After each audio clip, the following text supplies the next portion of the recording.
Excellences, Mesdames et Messieurs, tout autour de nous, nous constatons que le monde change.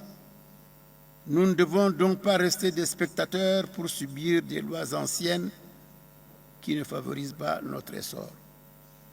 Ayons le courage de remettre en cause toutes les institutions qui sont nées après la Deuxième Guerre mondiale et qui ont été conçues sans tenir compte de nous, de nos intérêts et de nos populations.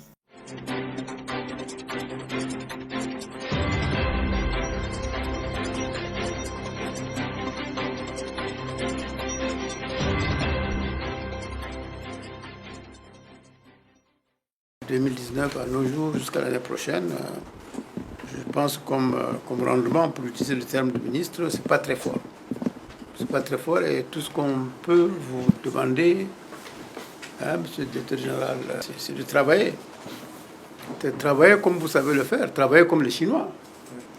Donc j'espère que notre visite va être un élément déclencheur.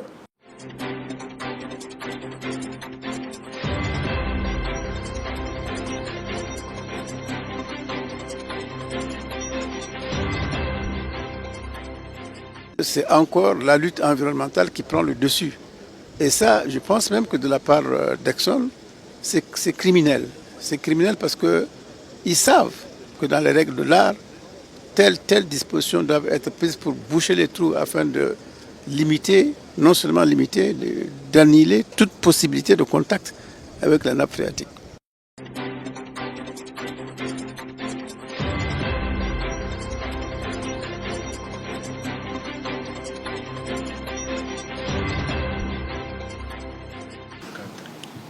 J'espère fermement que votre présence auprès des réfugiés soudanais et des Tchadiens déclenchera un grand déclic pour qu'un autre regard, un secours, une assistance multiforme sans égale soit fourni pour atténuer les souffrances quotidiennes que vivent les populations.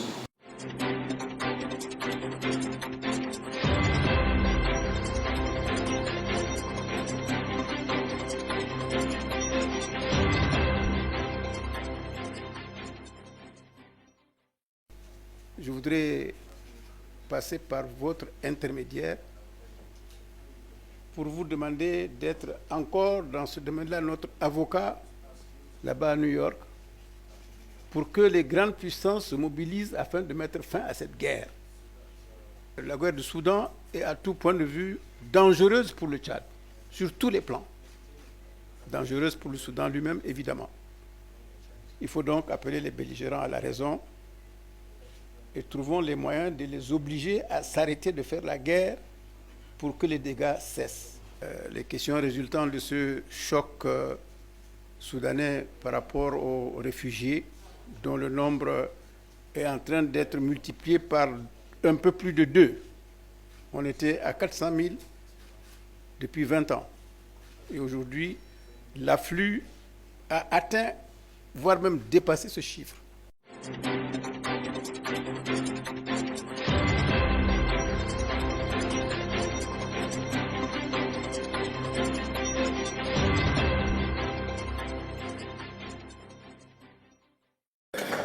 Je vous ai dit tout à l'heure que nous ne fabriquons rien du tout.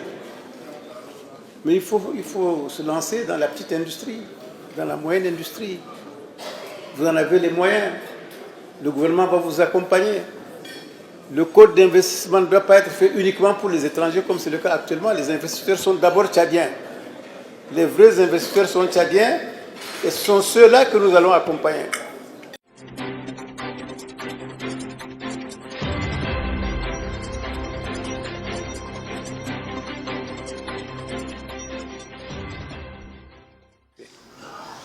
Pensons à l'avenir du continent qui nous interpelle.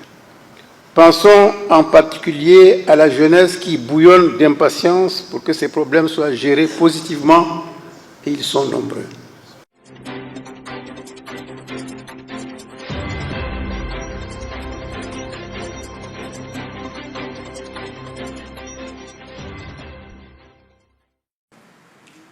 La connaissance des facteurs de risque permet de minimiser les risques liés au cancer. C'est la raison pour laquelle, au cours de cette année 2023, Les activités de la campagne Octobre Rose porteront non seulement sur la sensibilisation, mais également sur le dépistage, et pendant laquelle il sera offert gratuitement des services de soins pour les lésions précancéreuses pour certaines femmes.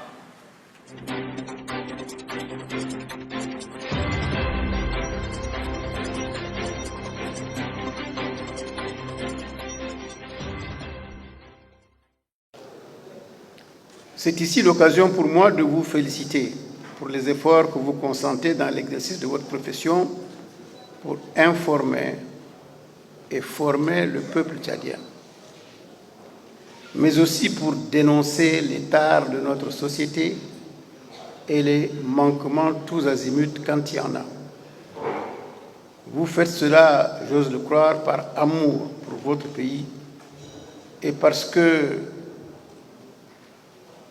vous voulez que le Tchad avance. Vous voulez que le Tchad avance résolument dans sa marche vers une démocratie dynamique.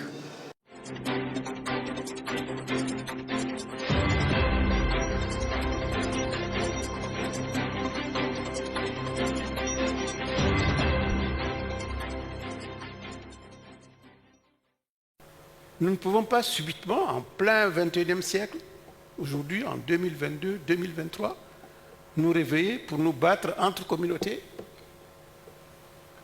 comme il y a 2, 3 siècles ou plus, à l'époque où vraiment le monde n'était pas ce qu'il est aujourd'hui et qu'il y ait encore des bagarres entre telle communauté et telle et telle autre. Non, ça doit s'arrêter.